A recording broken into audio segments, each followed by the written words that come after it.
Bili po ako ng isda. Ito lang yung isda rito na fresh. Napakalayo na nilakad ko kanina. Ayan. Makabili lang yung isda na yan. Tawag dito ay coach. Gagataan natin. Kasi napaka mahal dito ng isda. Kaya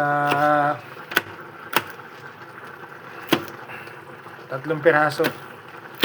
Ayan, hinati-hati ko sa 3. Gagataan ko.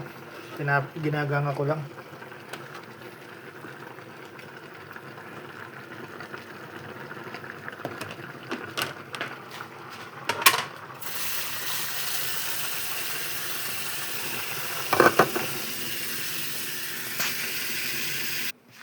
Yan, nabili na rin tayo ng mga pangrekado at naubusan na.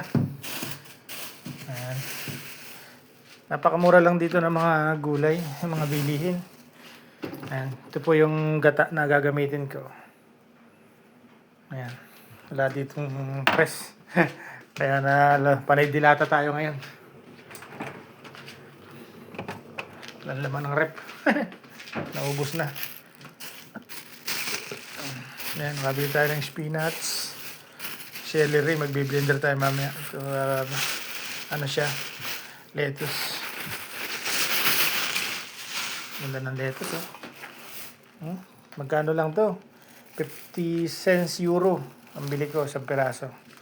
Ayan. Laga tayong salad. Ayan, linis muna tayo ng spinach. Mga daming lupa ang ano yan pag di mo nilinis, oh. Bago natin ilagay sa rep. Yan, ilagay na tayo ng spinach.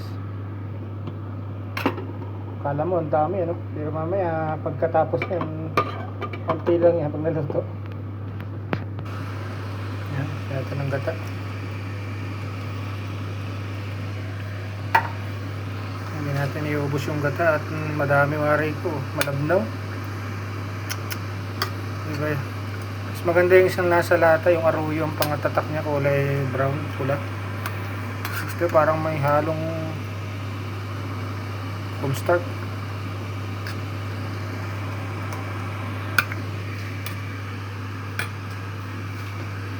Yan. Kain na tayo sa aking ginataang isda ng pangalan dito ay Coach. Kanin. Kain tayo, kain. Gutom na. Alauna na, oh. Alauna na nga ng hapon.